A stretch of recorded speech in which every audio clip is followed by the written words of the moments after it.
Amén. Amén. Bueno, yo paso a comentarles. Los lunes hubo un cambio. Hoy tendría que haber la profesora Teresa, que ella da lo que es Antiguo Testamento, es su materia. Ella es pastora y también está, bueno, con las reuniones no pudo liberarse, tenía las reuniones de mujeres, así que va a pasar ella al lunes. O sea que los lunes van a tener lo que sería Antiguo Testamento. Los miércoles van a tener con el apóstol Daniel lo que sería Carta a los Romanos, Epístola a los Romanos, y los viernes va a ser mi día fijo, que vamos a hablar teología reformada, historia de la teología reformada. Así que bueno, ahí hubo unos pequeños cambios, pero bueno, como la mayoría es a veces un poco complicado porque tienen sus ministerios y trabajan y bueno, los viernes se les complica, tienen la actividad. Así que bueno, ahora vamos a quedar así, esperemos que vaya todo bien y que siga así durante todo el cuatrimestre y ya no tener ningún otro cambio. Vamos a repasar un cachito, yo les voy a hacer algunas preguntas, pero es simplemente para que revisemos un poco lo que vimos la semana pasada y volvemos a memoria más o menos lo que estábamos hablando. Habíamos visto un poco lo que es la introducción a la teología reformada, qué era y qué no era, y qué estaba dentro de la teología reformada. Hoy vamos a ver puntualmente qué denomina la teología reformada, pero vamos a preguntar a, bueno, Diego, vos tuviste la clase pasada, puntualmente, la teología, ¿qué se refiere a qué estudia o cuál es el centro de la teología?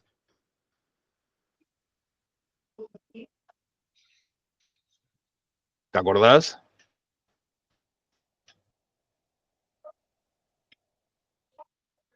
Era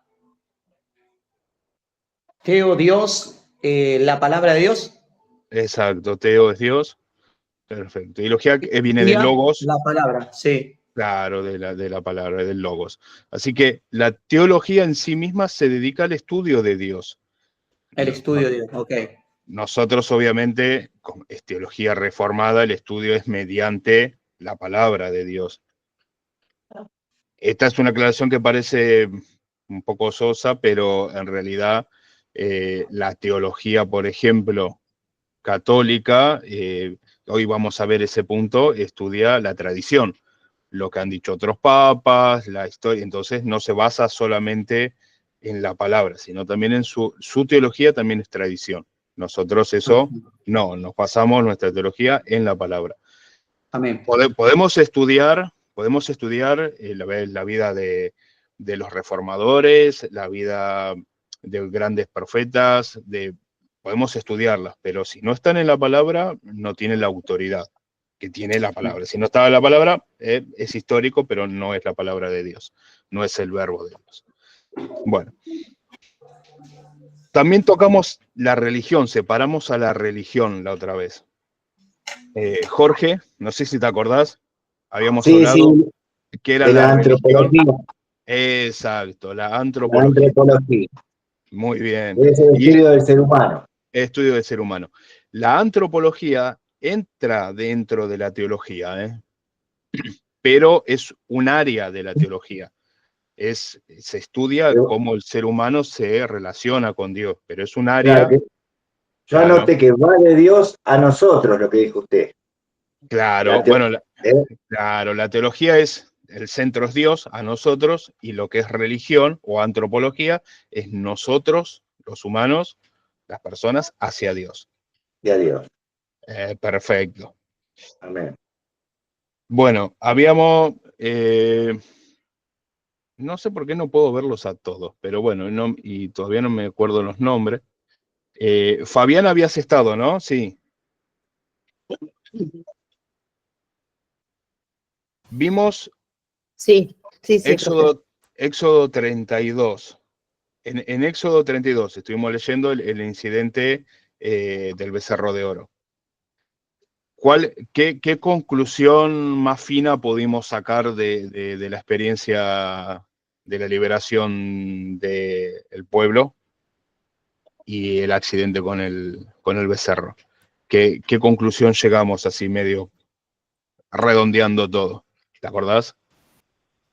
Y que el ser humano, el pueblo, vamos a decir, el ser humano siempre se inclina, ¿no?, a lo que es dioses ajenos. En la palabra, la teología nos muestra y nos marca eso, ¿no? Como el ser humano prefiere poner a la ideología, a los dioses, antes que Dios. Sí. Yo quería remarcar que acá había tomado la nota esa que no, que me gusta, que yo anoté que la teología, a mí me gustó poner esto, que se basa en la Biblia como la única fuente de autoridad. Exacto. En materia de fe, ¿no? Sí. Y práctica. Así que con respecto a Éxodo, es eso, ¿no? Que el pueblo se volvió a inclinar a los dioses, a pesar de, ¿no? Claro. La demostración del poder de Dios. Del poder de Dios en la liberación, exacto. Así es. O sea, prácticamente habíamos resumido que el ser humano tiene esa tendencia por la idolatría. Tenemos esa tendencia por la idolatría, que a veces es algo muy obvio, como es el becerro, los católicos con los santos, pero a veces nosotros también la tenemos con otras cosas que son más comunes y que igual quitan el lugar que le corresponde a Dios y ponemos otra cosa. Y terminamos adorando otra cosa. Nosotros acá en Argentina el fútbol es un problema que muy comúnmente a veces terminamos adorando a los jugadores, a los partidos, a los equipos, y es idolatría. Eso es idolatría, aunque no es del mismo estilo, pero siempre cosas que quiten del centro al Señor es idolatría y deberíamos cuidarnos siempre. Bueno, más o menos es bueno, podemos hacer una pregunta más, a ver si alguien se acuerda. ¿Por qué había nacido la Reforma? Yo les había contado que Lutero se había levantado, era un teólogo, y se había levantado en contra de la Iglesia Católica, no en contra, sino en contra de una doctrina puntual. ¿Se acuerdan cuál era? ¿Se acuerda y que cuente? O el que sepa, ¿no? Ahí no me acuerdo. Yo no me acuerdo. No importa, no importa. ¿Alguno se acuerda?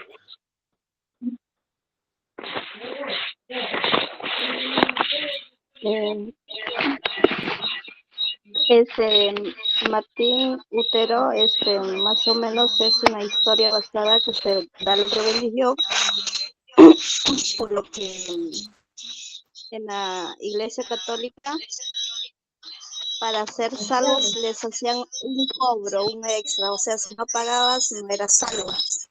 Perfecto, exacto. Exacto. Es la venta del indulto, se llamaba así el indulto, sí.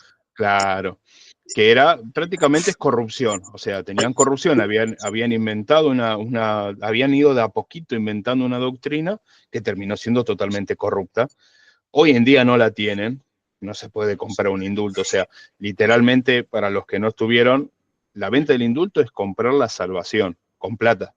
O sea, literalmente, cuando si un familiar se moría, y como ellos no tienen la certeza, que eso lo vamos a ver en esta materia, ellos dejaron de tener la certeza en la salvación mediante la fe sola en Cristo y mediante gracia, ellos tienen que cumplir sacramentos. Como esos sacramentos en algunos casos no se pueden llegar a cumplir, vos no podías estar seguro de que eras salvo. Por más que hayas ido a la iglesia, por más que, no importa, vos, por más que seas creyente, vos en la Iglesia Católica no podés estar seguro de tu salvación, porque hay sacramentos que tenés que cumplir. Y si te moriste y habías pecado, no llegaste a cumplir los sacramentos. Entonces ellos sacaron la doctrina de que había un purgatorio, donde vamos a purgar durante años.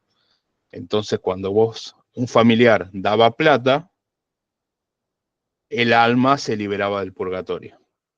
Era una forma que tuvieron de corrupción para conseguir más dinero, obviamente, porque estaban endeudados, porque estaban en guerra. Acuérdense que ellos tenían poder militar, religioso y político. Entonces, bueno, necesitaban plata y una nueva forma de sacar fue esta. Y Martín Lutero, bueno, puso a pelear mucho contra puntualmente este tema. Bueno, ese es más o menos un repaso de la clase pasada.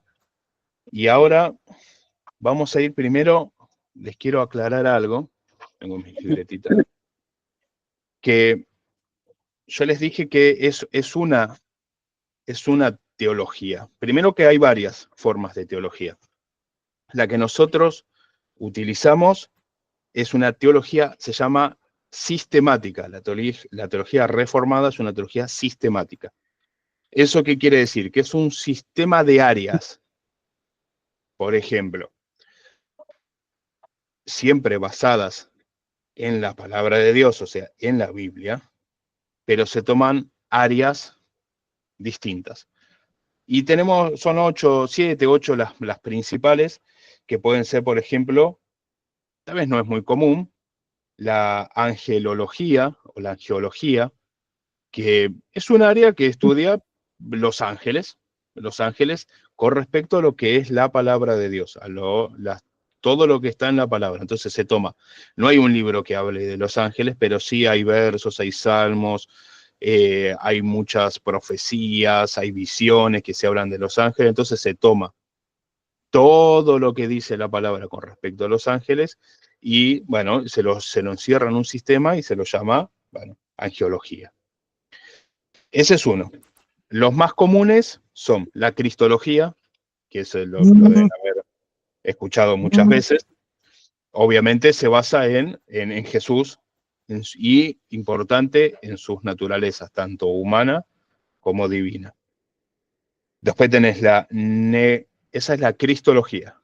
La neumología, neumatología, se escribe P-N-E-U-M-A. Neuma es de espíritu, de neus. Neumatología es la rama de la teología que estudia al Espíritu Santo y se dedica a estudiar exclusivamente el Espíritu Santo. La paterología, que estudia todo lo que es el Padre. La bibliografía, que estudia literalmente a la Biblia en sí misma, tanto traducciones como historia, como acontecimientos históricos. Eso es toda otra línea sistemática. La soterología, que esa tiene mucho debate y se debate mucho sobre la soterología porque es la salvación. Justamente esto es un punto muy importante en la teología reformada. ¿Cuándo somos salvos? ¿Por qué somos salvos? Y es un tema bastante interesante, la predestinación, todo eso entra dentro de la soterología. Después viene la eclesiología, que esa es puntualmente la eclesia. La escatología, que esta también es nombrada y es conocida, la escatología. La escatología estudia el fin de los tiempos. Apocalipsis es escatológico, Daniel, los libros proféticos, parábolas del Mesías de Jesús sobre los fines de los tiempos. Eso estudia la escatología. La que vimos, la antropología, que es el hombre en relación a Dios. Y esta es una de las menos conocidas, la hemartiología, que es el estudio del pecado en sí mismo. Hemartiología, sí, con H. Perdona, amartiología. H-A, martiología.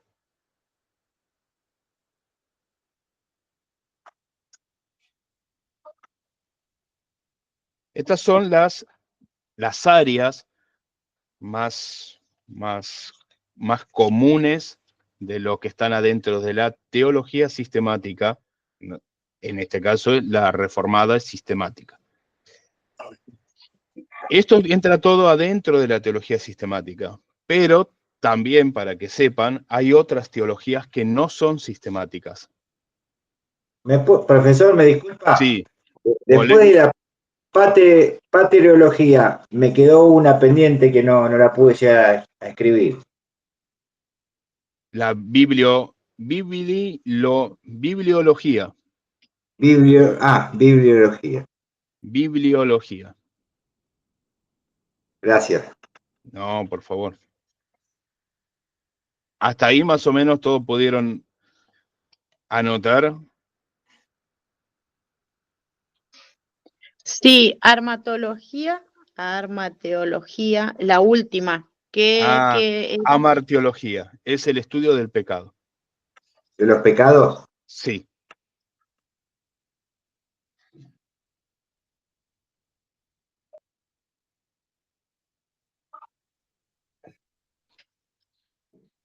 Esa sí que es muy, muy, muy poco vista, pero es otra área. ¿Vamos bien? Sí. Sí, perdón. Sí, pregunten tranquilos. Estás muteado, Francisco. No te estaba escuchando. Sacate esa, ahí está. Antropología, por ejemplo, ¿a qué se refiere? Al humano. Al humano, en este caso, con relación a Dios, ¿no? Sí, sí. Y bueno, escatología. Los tiempos finales. Tiempo final.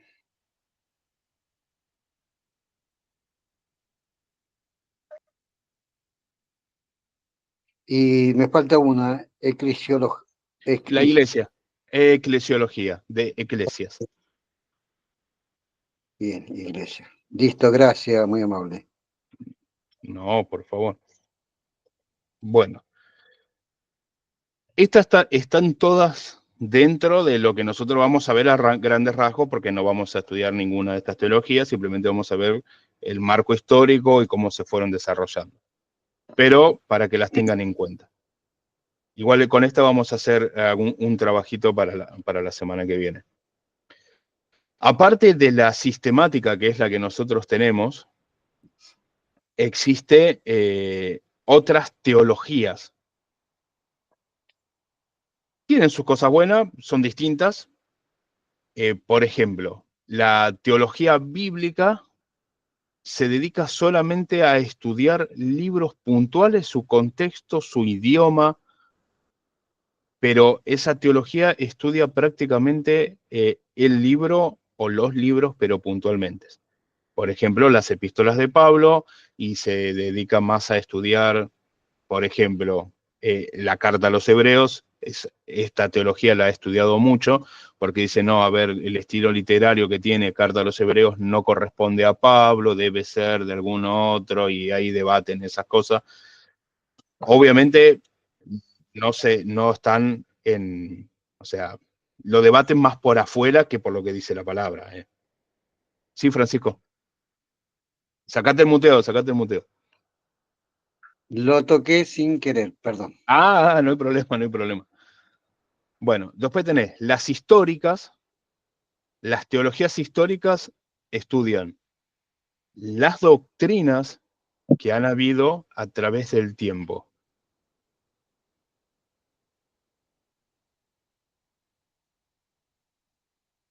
Esa es interesante porque, bueno, fuera de lo que es la palabra de Dios, han habido muchas doctrinas que con el tiempo se han implantado por alguna otra razón adentro de la iglesia. Y bueno, la teología histórica estudia esto. Por ejemplo, uno de los últimos, bueno, ustedes tal vez los escucharon los rollos de Qumran o la Didaché. La Didaché es un libro que se encontró hace muy poquito, que es prácticamente del año 100, no es la palabra de Dios, pero como toca doctrinas y cómo se comportaba la iglesia primitiva y todo eso, se estudia, y bueno, esta teología estudia todas estas ramas de históricas doctrinales. Después está la dogmática. La dogmática se basa en puntuales dogmas, por eso se llama dogmática. Para que ustedes lo entiendan, el calvinismo. O si vamos a ir puntualmente al luteranismo, entonces se estudia puntualmente a Lutero y su doctrina. Es dogmática esa.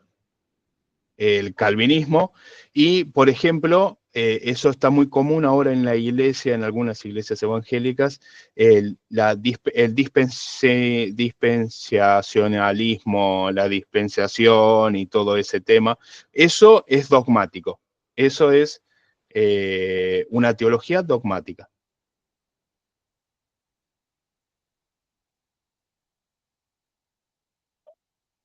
Y hay una última que, bueno, de las más grandes, por así decirlo, que es la contemporánea, que estudia los fenómenos nuestros, por así decirlo, nosotros como pueblos de Dios, la Iglesia Católica como pueblo de Dios, los distintos lugares, los americanos, sus iglesias, sus tradiciones, sus predicadores y sus diferencias en los últimos años contemporáneos. Ahora, las redes sociales, todo eso, bueno, hay una teología que se llama contemporánea que rige todo esto. Más o menos hasta ahí. Igual estas no las vamos a estudiar, no las vamos a tocar, simplemente las pasamos para que sepan nomás que hay otros estilos de teología que no son sistemáticas. Por lo menos no ahora. Bueno, de las 7, 8 áreas que yo les mencioné hoy dentro de la teología sistemática, esta es la tarea que va a ser para la semana que viene. Elijan un área, elijan una, de todas las que anotaron, elijan una, y traigan un ejemplo. ¿Quieren que les dé un ejemplo o les doy un ejemplo? Les doy un ejemplo. Por ejemplo,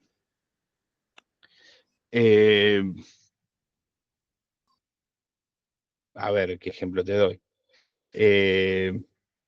La escatología. Ejemplos de escatología, que es el fin de los tiempos, podemos decir de que en el libro de Daniel, las 70 semanas, cómo se cumplieron, y creencias de ese índole. O, no sé, mira, leemos un versículo, este versículo se está relacionando hoy con los últimos tiempos. Hay una catástrofe, hay un, no sé, Tercera Guerra Mundial, escatológicamente podemos decir que la guerra, no sé, de Gog y Magog se está repitiendo porque se repiten ciclos, y eso sería escatológico. Entonces, una palabra de alguno, ¿no? Puede ser de eclesiología, de la historia de la iglesia, de antropología, del hombre con Dios. Traten de armar, aunque sea un ejemplo bíblico de alguna de estas. ¿Me entendieron? ¿Vamos? ¿Sí?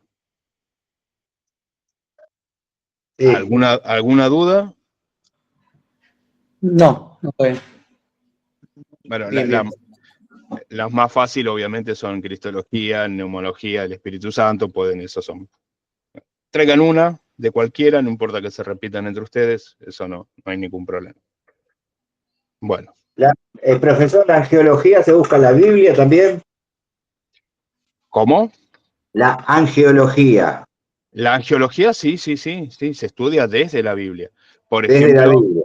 claro, por ejemplo, tenemos en el caso, bueno, en Apocalipsis, cuando Juan se arrodilla ante el ángel y el ángel le dice, no, yo soy tu consiervo. Eso es doctrina de angiología, ¿ves?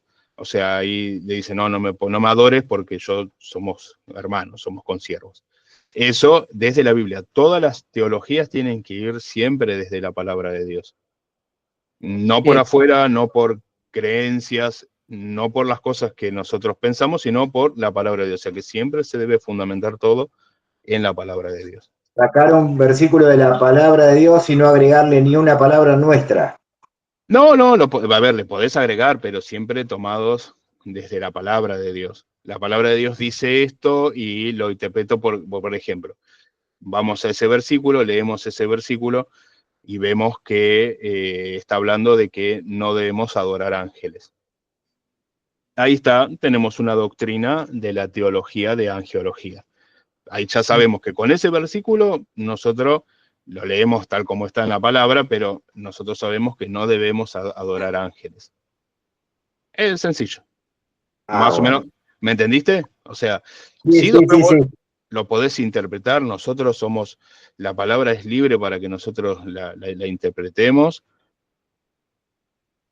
porque justamente para eso está el Espíritu Santo, o sea, el Espíritu Santo es el que nos guía, el que nos muestra toda verdad.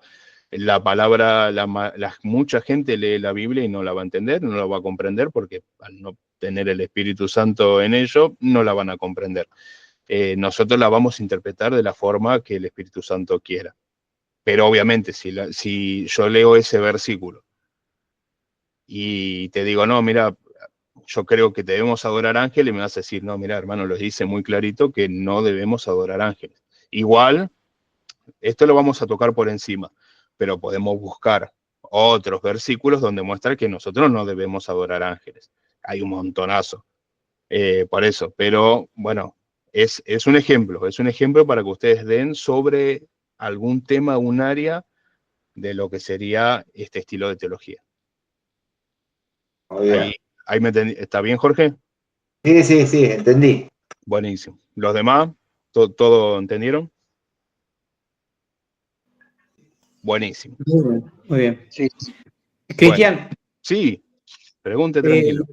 Igual queda grabado esto, ¿no?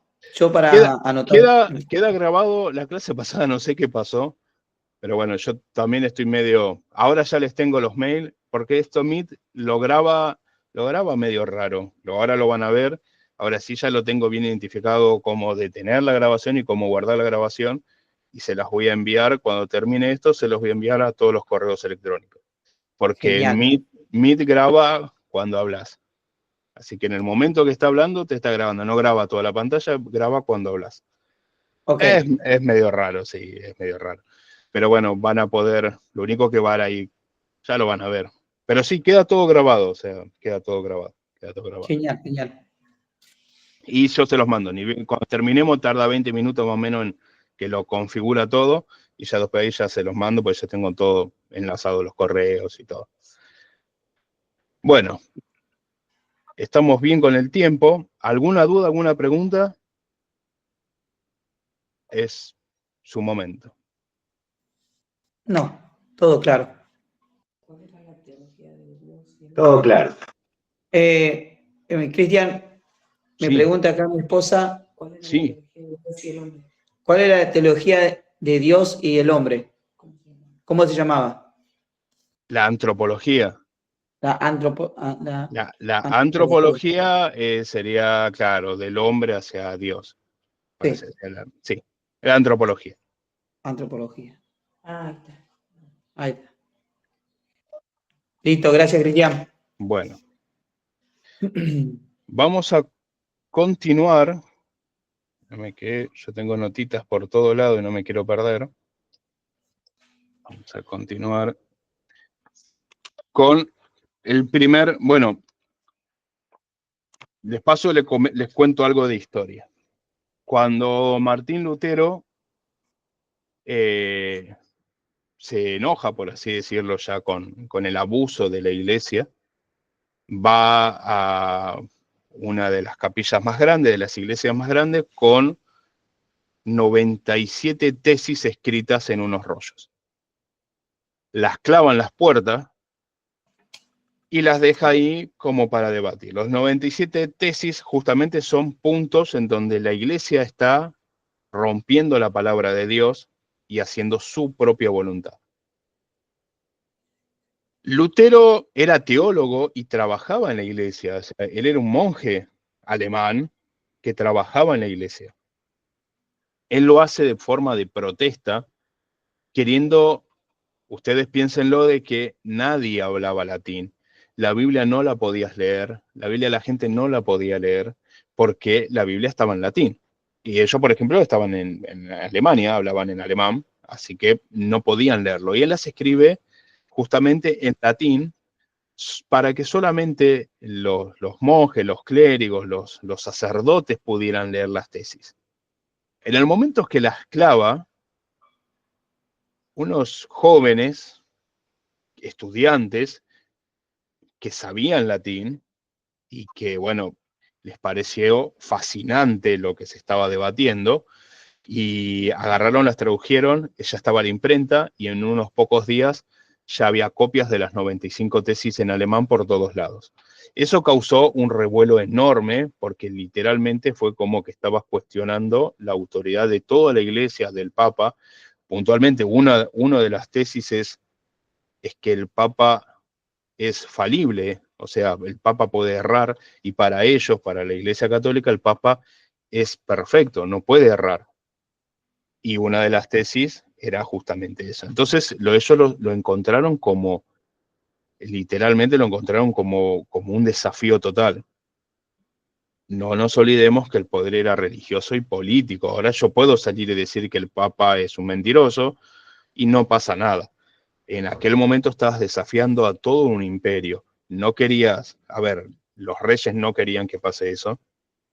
Por eso la iglesia, la misa, la liturgia, la palabra se daba en latín, para que el pueblo no sepa.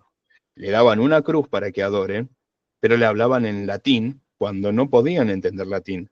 Porque la idea era que no piensen. Estaba mal visto que vos interpretes la palabra.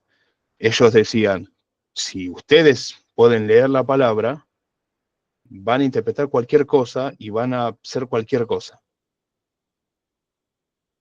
Cuando pasa esto y explota, obviamente lo meten preso. Ya unos años antes habían quemado a otro, porque Lutero no es el primer reformador, han habido otros personajes que ya han sido quemados, los ponían en la hoguera.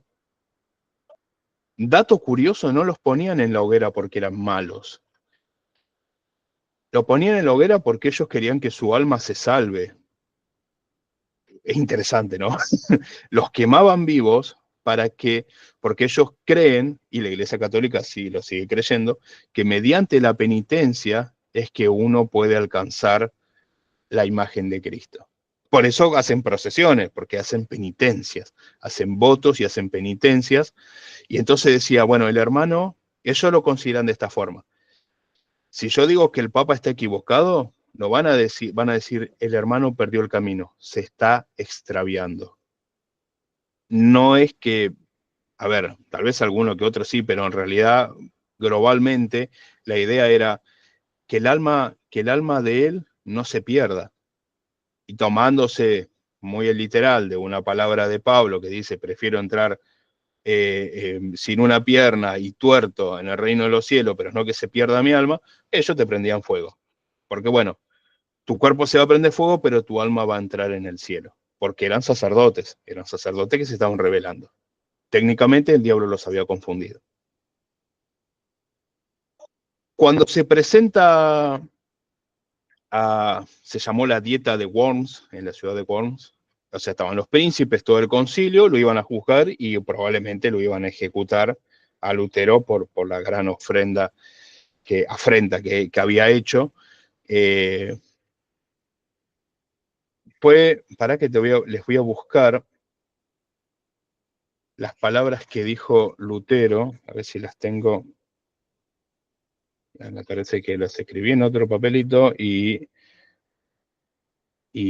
no los tengo. Ah, sí, acá las tengo. Lutero estuvo 2 días de ayuno antes de presentarse al tribunal. Lutero había tenido un encuentro verdadero con Dios, con el Espíritu Santo, y cuando se presentó sabiendo de que lo iban a prender fuego, le preguntaron, ¿te arrepentís de todo lo que dijiste ahí? Y la respuesta textualmente fueron estas palabras: si no me convence con la Sagrada Escritura o por la razón evidente, yo no puedo retractarme, porque mi conciencia es tomada cautiva por la palabra del Dios vivo. Y actuar en contra de la conciencia no es seguro ni sabio. He aquí, estoy, Dios me ayude. Hasta ahí. Dios me ayude. Eso fue lo último que dijo. No lo pudieron prender fuego, lo liberaron por atrás, vinieron otros príncipes, hubo toda una revuela y él se pudo escapar. Se pudo escapar y siguió con la prédica, siguió traduciendo, se puso fervientemente a traducir la Biblia y ahí fundamentó uno de los principios básicos que tenemos nosotros. A ver, la iglesia evangélica es iglesia reformada. Desde ahí, digamos, sale la reforma, que somos nosotros los evangélicos. Y él empezó a decir de que el mensaje de la palabra de Dios es tan claro, tan puro y tan santo que todas las personas merecían leerlo. Y empezó a traducir la Biblia. Y empezó a traducirla, tradujo al alemán, tradujo un montón de copias y después la copiaban y empezaron a llevar. Después Lightwin la copió al inglés y ahí empezaron las copias que luego, un poco más adelante, nosotros tuvimos la Reina Valera, Cipriano de Reina y Casidoro de Valera, fueron dos monjes que entendieron y tocados por el Espíritu Santo también hicieron esto. La mayoría de ellos los terminaban quemando, pero bueno, muchos de los copistas, de los traductores, y la primer punto por el cual Lutero se había centrado en copiar la Biblia era porque él llegó a su tesis, por así decirlo, lo armó y la llamó las solas. En latín, bueno, solas de solamente. El primer punto era la sola escritura, es la S sola, escritura en latín, que dice que solamente la palabra de Dios es pura, es santa la palabra de Dios, dice, él lo dijo en latín, decía que era el verbum Deus, era el verbo de Dios, y que no había problema que la gente común la leyera, porque justamente el Espíritu Santo era el que interpretaba la palabra de Dios. No había riesgos de que la gente haga algo mal con la palabra de Dios. Y que si así era el Espíritu Santo el que se iba a ocupar. Ese fue su principal punto. Y ahí hizo la primer sola, que es justamente la sola escritura. Él declaró, bueno, que la escritura es perpiscua, o sea que es totalmente clara, y que lo más importante que había en toda la Biblia, según él, porque, bueno, él, en esta conversión, él entendió algo también, que el mensaje de la salvación de Cristo, del Mesías, no es solamente el Nuevo Testamento, no es solamente los Evangelios, sino que el mensaje de salvación está en toda la Biblia, en toda la palabra, desde Génesis hasta Apocalipsis está el mensaje de salvación. Él era profesor de Salmos y después de haber tenido esta conversión, empezó a leer los Salmos y según palabras de él, decía que cada salmo que leía no dejaba de ver a Cristo en un salmo. Él cada vez que leía un salmo veía reflejo del Mesías, de la salvación y el plan de Dios. Por eso es que él ocupó tan fervorosamente en decir, bueno, la palabra de Dios es clara para los que, bueno, creemos con conciencia limpia y buscamos al Espíritu Santo. Ese es el primer punto. De las 5 solas, la primera sola es sola escritura.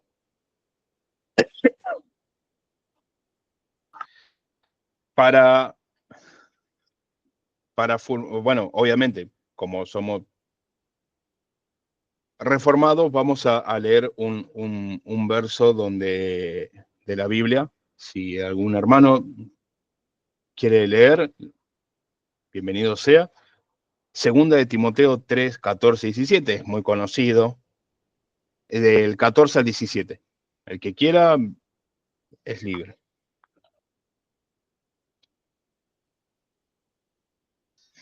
Segunda de Timoteo, ¿cuánto? 3, del 14 al 17. Amén. Amén. Amén, Lo hermano. tengo. Lea, Bueno, tranquilo, lea tranquilo. esto te escribo, aunque tengo la esperanza de ir pronto a verte, para que si tardo sepas cómo debes conducirte en la casa de Dios, que es la iglesia del Dios viviente, columna y baluarte de la verdad. E indiscutiblemente grande es el misterio de la piedad de Dios, fue manifestado en carne, justificado en el Espíritu, visto de los ángeles, predicado a los gentiles, creído en el mundo, recibido arriba en gloria. ¿Cuál leíste, hermano? ¿Me equivoqué? No sé porque tengo otra versión, pero creo que sí. Timoteo. Segunda de Timoteo. Segunda de Timoteo del 3. Capítulo 3, del 14 al 17. Pero perdiste tú en lo que has aprendido. Persiste, claro. Persiste tú en lo que has aprendido. Y sí. te persuadiste, sabiendo de quién has aprendido. Y que desde la niñez has sabido las sagradas escrituras, las cuales te pueden hacer sabio para la salvación por la fe que es en Cristo Jesús. Toda la escritura es inspirada por Dios y útil para enseñar, para redarguir, para corregir, para instruir en justicia, a fin de que el hombre de Dios sea perfecto, enteramente preparado para toda buena obra. Amén, amén. Hasta ahí estamos. Ahí estamos bien. Esto es un verso, obviamente, muy conocido, pero que literalmente encierra todo lo que es la palabra para este hermano. ¿Me están escuchando? Porque escucho un ruido nada más. ¿Va bien? Sí. Para Sí, Lutero. Buenísimo, para Lutero. Él, en este punto, él reflexionó mucho y verdaderamente acá es donde él empezó a decir, bueno, a ver, vamos a buscar todo lo que es la palabra para nosotros. Si acá me dice que la palabra es toda y es la cual nos lleva mediante la fe en Jesucristo para que nosotros podamos ser ante Dios perfectos por mediante Él, en este versículo la palabra me está diciendo todo. Me está dando toda la salida de la salvación, yo no tengo que hacer otra cosa, me está dando todo el camino, la palabra misma me está dando el camino.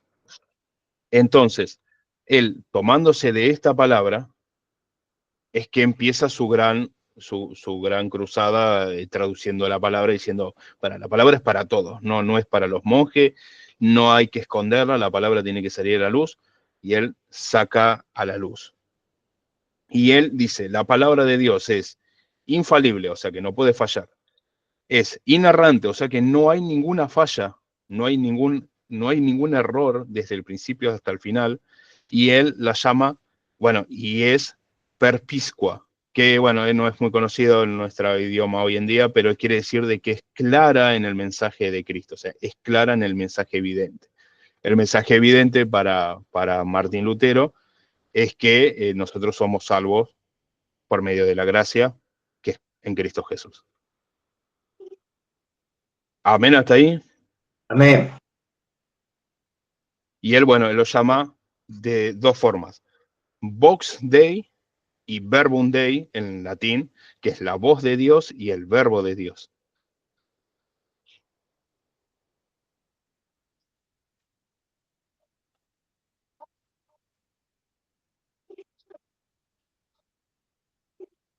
¿Vamos bien hasta ahí? Sí. ¿Podrías repetir, por favor? Lo que guste. La pronunciación. No hace falta, en latín no hace falta escribirlo, profesor. No, no hace falta, pero si quieren para aprender, es Vox, se escribe con B corta, O, X, Dei, D-E-I, que sería la voz de Dios, y la Verbum Dei, con B corta también, primero B corta, después larga, Verbum Dei, que es el verbo de Dios, es la acción de Dios.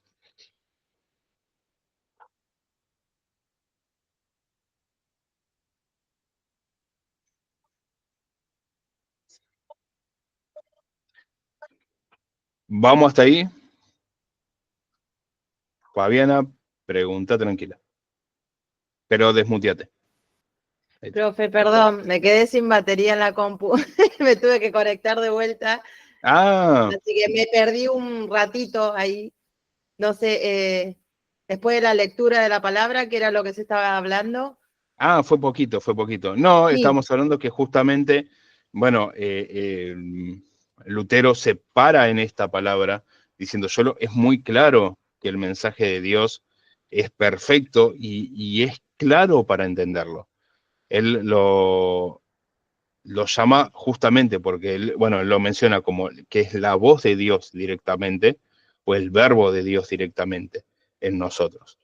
Así que bueno, con esto en mente, él procura empezar a copiar Biblias y a traducir Biblias y a difundir la Biblia para que todos pudieran. Hubo también un gran reformador que fue Ireneo de León, pero bueno, es otro tema, pero él gastó todo cuando se convirtió al Señor, ya era católico, pero cuando se convirtió de verdad de corazón al Señor, vendió casi todo lo que tenía, le dejó la casa a la mujer y a la hija y utilizó todo su dinero para copiar la Biblia y llevarla a todo el que podía, a todo idioma, a todo el que podía. Así tenemos un montón de reformadores que dijeron, verdaderamente, en la palabra de Dios, en la Biblia, hay vida y la gente tiene que escucharla. Así que por eso, bueno, ellos murieron, muchos murieron quemados, torturados por hacer esto, porque era un sacrilegio. Vamos para que tengan el contexto histórico, ¿cuál fue la respuesta de la Iglesia romana? Porque cuando él empezó con esto y empezó a publicarlo y empezó a hacerlo, se empezó a juntar, obviamente, la gente se empezó a aglomerar, por así decirlo. Igual él ya se había ido a Inglaterra en estos momentos. La iglesia hizo lo que se llama concilio, no sé si alguna vez lo habían escuchado, los concilios, el concilio de Nicea. Bueno, esta vez hicieron el concilio de Trento, que duró casi un año, el concilio de Trento, y declararon que, por ley del Papa y ley del concilio, que la verdad de Dios se encuentra dividida. No lo dijeron con estas palabras porque tratan de ser más ambiguos, pero lo dijeron que era parte en la Biblia y parte en la tradición. Dos monjes de la misma orden dijeron que estaba mal decirlo así, entonces le dijeron más sutilmente que está en la Biblia y en la tradición. Hace no muchos años, en el último concilio que se festejó, hará unos 20 años, se determinó oficialmente de que la tradición de la Iglesia Católica es igual de importante como revelación que la palabra de Dios, que es lo que vienen haciendo hace muchos años ellos. Así que ellos, a pesar de que han pasado todos estos años, ellos siguen con la postura de que su tradición es igual de importante que la palabra de Dios. Por lo tanto, bueno, por ese mismo tema es que seguimos siempre divididos.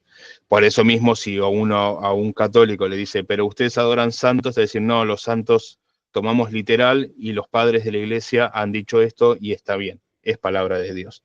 Para ellos, tener santos es palabra de Dios, porque justamente no se basan solamente en la palabra de Dios, sino que la experiencia y los papas son la palabra de Dios. Entonces, bueno, se basan en eso y por eso es la gran división que tenemos. Hasta acá más o menos. Sí. ¿Dudas? ¿Preguntas? No, está acá, perfecto. repasando, leímos 2 de Timoteo 3, 14 y 17, que fue donde se paró Lutero para empezar digamos, donde se paró espiritualmente Lutero, ¿no? Para decir, nosotros tenemos que llevar la palabra de Dios a todas las personas, a todos los idiomas y a todo el que pueda. Y se hizo enemigo de la Iglesia Católica.